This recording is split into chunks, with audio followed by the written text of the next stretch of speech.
I'm sure you are all aware Gabby's dad has a PhD in chemistry, which means that intelligence runs in the Agbonlahor family. Skip me. No, don't put yourself down. It's time for Agbonlahor Jr. to pop his lab coat on and his goggles as Gabby answers the most puzzling and bewildering questions in the Gabatory. And as always, Gab, we will start with your fact of the day. So, seeing as though Plymouth pulled off a cup shock yesterday, I did some studying on the south coast of England. And it brought me on to the White Cliffs of Dover and how it was formed, Jeff. So between 66 million and 100 million years ago, Great Britain and much of Europe were submerged under a great sea. The sea bottom was covered with white mud, and very gradually it all piled on top of each other and formed the White Cliffs of Dover. And despite recent erosion, the cliffs are expected to survive for tens of thousands of years more. Isn't that interesting? It is. It's very educational, something Thank you, I mate. didn't know at all. I was doing that in a hotel while I was trying to watch the big game yesterday. No, I know that's what you get up to. You know, Yes. you knock those out in 5 minutes or so, don't you? You do all the research for that. Brilliant. Yeah, it was after the second minute of the game because Villa had already won the game. I started doing my my cliff. Look, next up for Dr. Gab, lack of VAR until round 5 did lead to a few decisions being given that probably would have gone the other way if Stockley Park had decided to get involved, including Harry Maguire's 95th minute winner against Leicester. But Sports Bar Weekender host Adam Catterall was glad it wasn't disallowed. Let's be straight, the winning goal shouldn't have stood.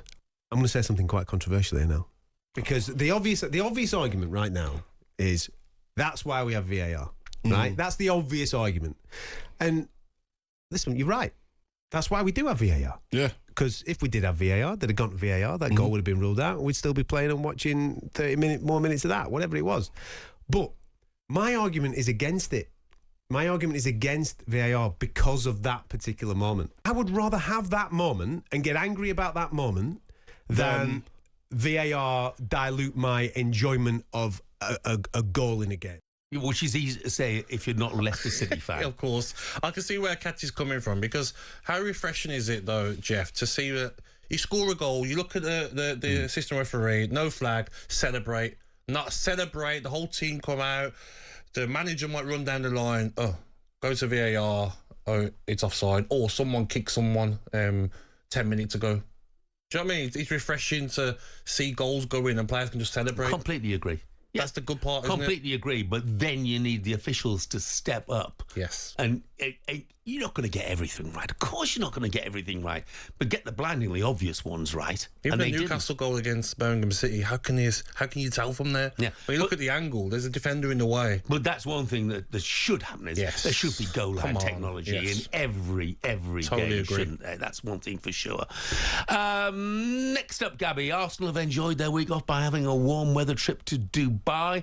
They did the same thing last season, They won 16 of their final 18 Premier League games after that. So, do you expect Arsenal to go on another post-Dubai run this season? I think Arsenal will go on a run, but I just don't see this Liverpool side dropping the points they need to. Do you know, they're so strong, having players having a rest against Plymouth as well. I expect them to beat Everton. Tough game it will be. But I just think Arsenal will fall short on the Premier League and also in the Champions League. Don't think they've got enough. I'm not sure that winning 16 of the last 18 league games would be enough, to be honest. Liverpool have got to drop a lot of points in the meantime. 100%, and I think in a couple of weeks, Liverpool playing Man City, and I back Liverpool to beat Man City in that game as well. I think they're too strong. Van Dijk is playing the best football, and the little rumour I'm hearing circulating as well that maybe 2 out of the 3 contracts might be sorted, but they don't want to release it yet because one of them, that's what I'm hearing, Yeah, I mean, that's the news that Liverpool fans would love to hear, that those contract situations had been... It has gone quiet, hasn't it? Do you know what I mean? Salah's not getting... Really quiet. Exactly. So it wouldn't surprise me if Salah and Van Dijk have probably been agreed. And obviously Trent, I think, will leave, won't he? Yeah. And then maybe they don't want to release it because it makes Trent maybe look bad in front of the fans. talkSPORT Breakfast, waking you up Monday to Friday morning from 6 a.m. on AM, on DAB, via the talkSPORT app and on your smart speaker. talkSPORT.